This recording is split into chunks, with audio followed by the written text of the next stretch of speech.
Welcome to Solution of Life. From today, I am going to upload episodes on Autobiography of a Yogi, which is written by Paramhansha Yogananda. So guys, please stay tuned with this channel to get please subscribe to our channel. Stay tuned until the end of this episode. Chapter 1: My Parents and Early Life. The characteristic features of Indian culture have long been a search for ultimate varieties and the concomitant disciple guru relationship. My own path led me to a Christ like sage whose beautiful life was chiseled for the ages. He was one of the great masters who are India's sole remaining wealth, emerging in every generation. They have bulwarked their land against the fate of Babylon and Egypt. I find my earliest memories covering the anachronistic features of a previous incarnation. Clear recollections came to me of a distant life, a yogi amidst the Himalayan snows. These glimpses of the past, by some dimensionless link, also afforded me a glimpse of the future. The helpless humiliations of infancy are not banished from my mind. I was resentfully conscious of not being able to walk or express myself freely. Prayerful surges arose within me as I realized my bodily impotence. My strong emotional life took silent form as words in many languages. Among the inward confusion of tongues, my ear gradually accustomed itself to the circumambient Bengali syllables of my people. The beguiling scope of an infant's mind, adultly considered, limited to toys and toes. Psychological ferment and my unresponsive body brought me to many obstinate crying spells. I recall the general family bewilderment at my distress. Happier memories, too, crowd in on me, my mother's caress and my first attempts at lisping phrase and toddling step. These early triumphs, usually forgotten quickly, are yet a natural basis of self confidence. My far reaching memories are not unique. Many yogis are known to have retained their self consciousness without interruption by the dramatic transition to and from life and death. If man be solely a body, its loss indeed places the final period to identity. But if prophets down the millennium spake with truth, man is essentially of incorporeal nature. The persistent core of human egoity is only temporarily allied with sense. Although odd, clear memories of infancy are not extremely rare. During travels in numerous lands, I have listened to early recollections from the lips of veracious men and women. I was born in the last decade of the 19th century and passed my first 8 years at Gorakhpur. This was my birthplace in the United Provinces of northeastern India. We were 8 children, 4 boys and 4 girls. I, Mukundalal Ghosh, was the second son and the fourth child. Father and mother were Bengalis of the Kshatriya caste. Both were blessed with saintly nature. Their mutual love, tranquil and dignified, never expressed itself frivolously. A perfect parental harmony was the calm center for the revolving tumult of 8 young lives. Father Bhagavati Charan Ghosh was kind, grave, at times stern. Loving him dearly, we children yet observed a certain reverential distance. An outstanding mathematician and logician, he was guided principally by his intellect. But mother was a queen of hearts and taught us only through love. After her death, father displayed more of his inner tenderness. I noticed then that his gaze often metamorphosed into my mother's. In mother's presence, we tested our earliest bittersweet acquaintances with the scriptures.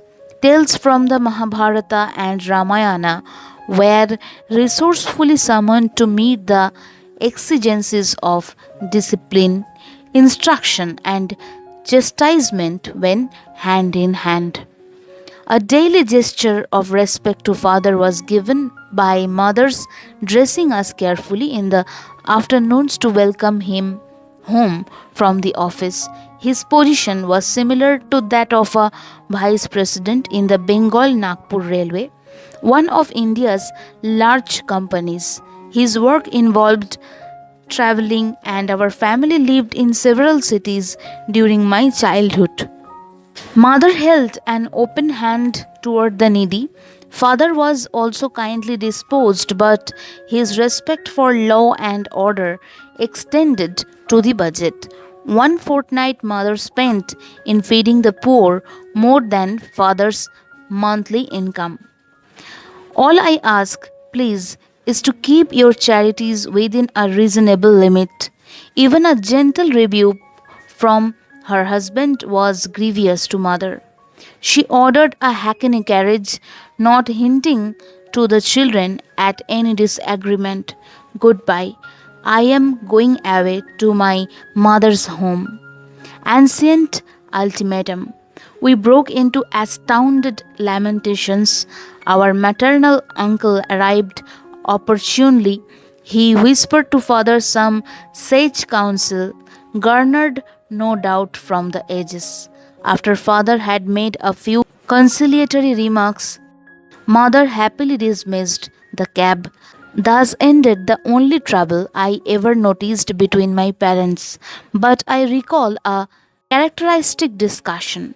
Please give me 10 rupees for a helpless woman who has just arrived at the house. Mother's smile had its own persuasion. Why 10 rupees? One is enough. Father added a justification. When my father and grandparents died suddenly, I had my first taste of poverty. My only breakfast before walking miles to my school was a small banana. Later at the university, I was in such need that I applied to a wealthy judge for aid for 1 rupee per month. He declined, remarking that even a rupee is important. How bitterly you recall the denial of that rupee. Mother's heart had an instant logic. Do you want this woman also to remember painfully your refusal of 10 rupees, which she needs urgently? You win with the immemorial gesture of vanquished husbands. He opened his wallet. Here is a 10 rupee note. Give it to her with my good will. Father tended to first say no to any new proposal. His attitude toward the strange woman who so readily enlisted mother's sympathy was an example of his customary caution. Aversion to instant acceptance, typical of the French mind in the West, is really only honoring the principle of due reflection. I always found father reasonable and evenly balanced in his judgments. If I could bolster up my numerous requests with one or two good arguments, he invariably put his coveted goal within my reach, whether it were a vacation trip or a new motorcycle. Father was a strict disciplinarian to his children in their early years, but his attitude toward himself was truly Spartan. He never visited the theatre, for instance, but sought his recreation in various spiritual practices and in reading the Bhagavad Gita. Shunning all luxuries, he would cling to one old pair of shoes until they were useless. His sons bought automobiles after they came into popular use, but father was always content with the trolley car for his daily ride to the office. The accumulation of money for the sake of power was alien to his nature. Once, after organizing the Calcutta Urban Bank, he refused to benefit himself by holding any of its shares. He had simply wished to perform a civic duty in his spare time. 7 years after father had retired on a pension, an English accountant arrived to examine the books of the Bengal Nagpur Railway Company. The amazed investigator discovered that father had never applied for overdue bonuses. He did the work of three men. The accountant told the company he has rupee 1,25,000, about $41,250, owing to him as back compensation. The officials presented father with a check for this amount. He thought so little about it that he overlooked any mention to the family. Much later, he was questioned by my youngest brother Vishnu, who noticed the large deposit on a bank statement. Why be elated by material profit? Father replied. The one who pursues a goal of even mindedness is neither jubilant with gain nor depressed by loss. He knows that man arrives penniless in this world and departs without a single rupee. Early in their married life, my parents became disciples of a great master, Lahiri Mahasaya of Benares. This contact strengthened father's naturally ascetical temperament. Mother made a remarkable admission to my eldest sister Roma. Your father and myself live together as man and wife only once a year for the purpose of having children. Father first met Lahiri Mahasaya through Avinash Babu, an employee in the Gorakhpur office of the Bengal Nagpur Railway. Avinash instructed my young ears with engrossing tales of many Indian saints. He invariably concluded with a tribute to the superior glories of his own Guru. Did you ever hear of the extraordinary circumstances under which your father became a disciple of Lahiri Mahasaya? It was on a lazy summer afternoon as Avinash and I sat together in the compound of my home that he put this intriguing question. I shook my head with a smile of anticipation. Years ago, before you were born, I asked my superior officer, your father, to give me a week's leave from my Gorakhpur duties in order to visit my guru in Benares. Your father ridiculed my plan. Are you going to become a religious fanatic? He inquired. Concentrate on your office work if you want to forge ahead. Sadly walking home along a woodland path that day, I met your father in a palanquin. He dismissed his servants and conveyance and fell into step beside me. Seeking to console me, he pointed out the advantages of striving for worldly success. But I heard him listlessly. My heart was repeating, Lahiri Mahasaya, I cannot live without seeing you. Our path took us to the edge of a tranquil field, where the rays of the late afternoon sun were still crowning the tall ripple of the wild grass. We paused in admiration. There in the field, only a few yards from us, the form of my great guru suddenly appeared. Bhagavati, you are too hard on your employee. His voice was resonant in our astounded ears. He vanished as mysteriously as he had come. On my knees, I was exclaiming, Lahiri Mahasaya, Lahiri Mahasaya. Your father, was motionless with stupefaction for a few moments. Avinash, not only do I give you leave, but I give myself leave to start for Benares tomorrow. I must know this great Lahiri Mahasaya, who is able to materialize himself at will in order to intercede for you. I will take my wife and ask this master to initiate us in his spiritual path. Will you guide us to him? Of course, joy filled me at the miraculous answer to my prayer and the quick, favorable turn of events.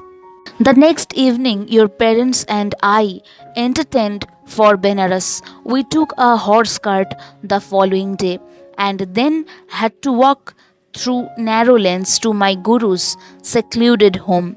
Entering his little parlor, we bowed before the master. Enlocked in his habitual lotus posture, he blinked his piercing eyes and leveled them on your father. Bhagavati, you are too hard on your employee. His words were the same as those he had used 2 days before in the Gorakhpur field. He added, I am glad that you have allowed Avinash to visit me and that you and your wife have accompanied him. To their joy, he initiated your parents in the spiritual practice of Kriya Yoga. Your father and I, as brother disciples, have been close friends since the memorable day of the vision. Lahiri Mahasaya took a defined interest in your own birth. Your life shall surely be linked with his own. The Master's blessing never fails. Lahiri Mahasaya left this world shortly after I had entered it. His picture in an ornate frame always graced our family altar in the various cities to which father was transferred by his office.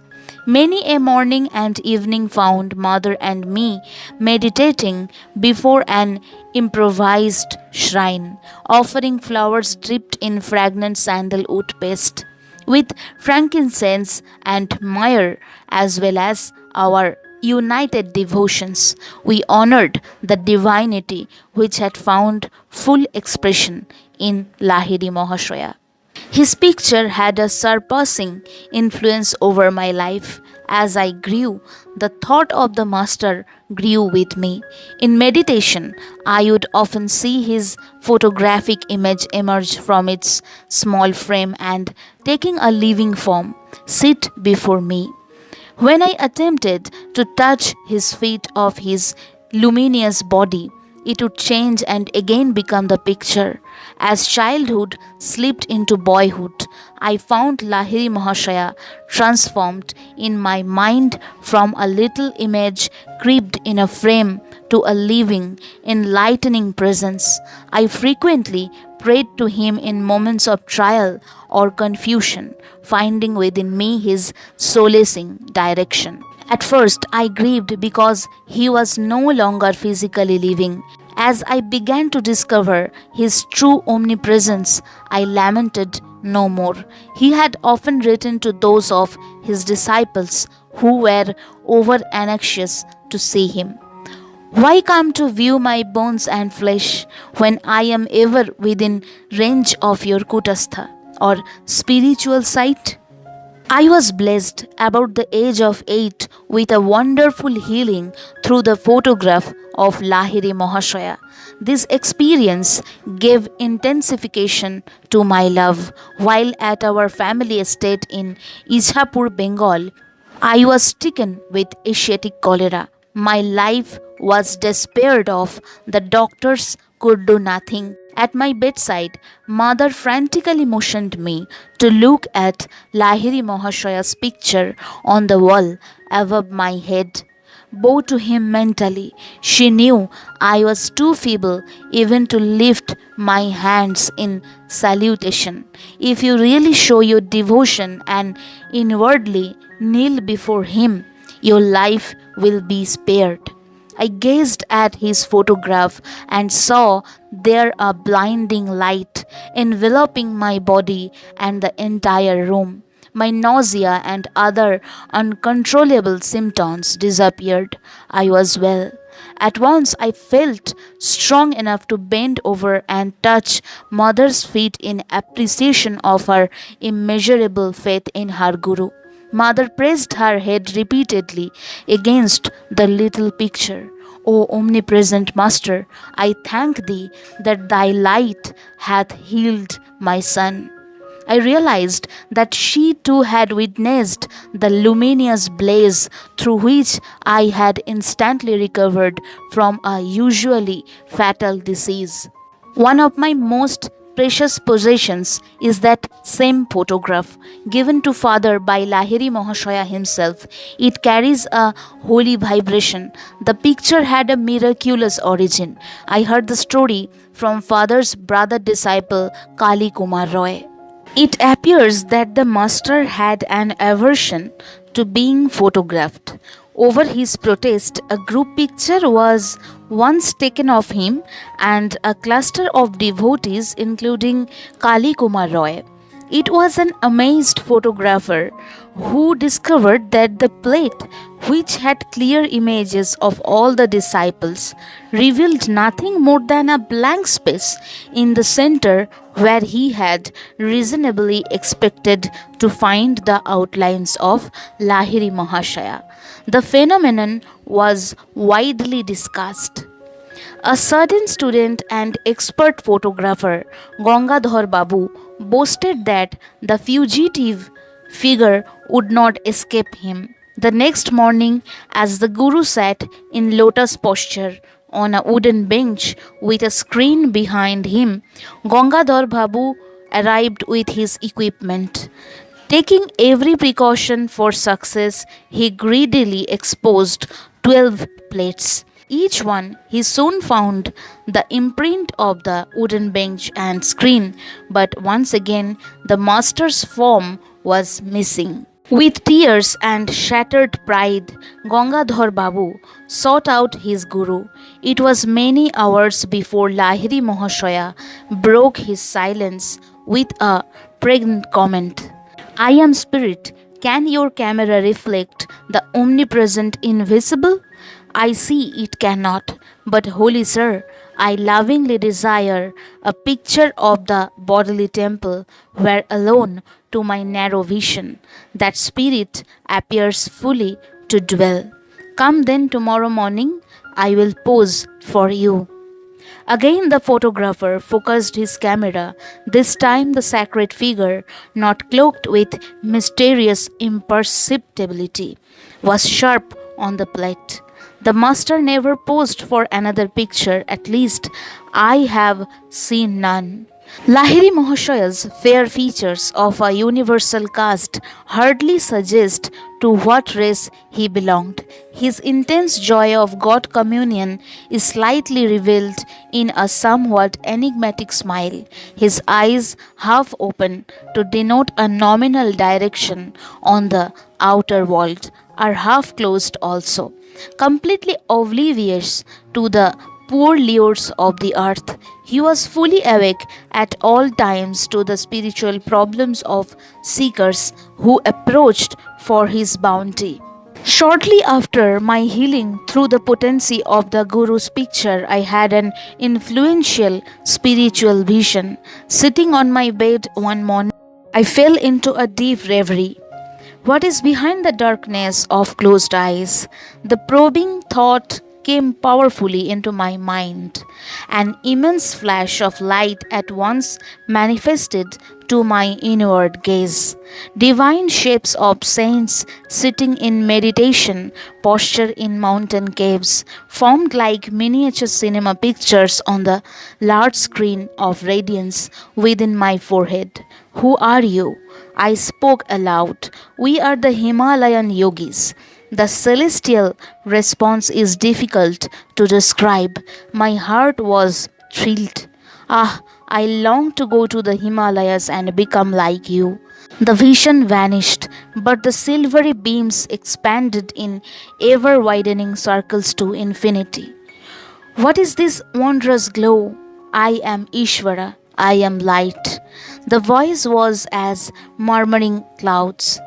I want to be one with thee. Out of the slow dwindling of my divine ecstasy, I salvaged a permanent legacy of inspiration to seek God. He is eternal, ever new joy.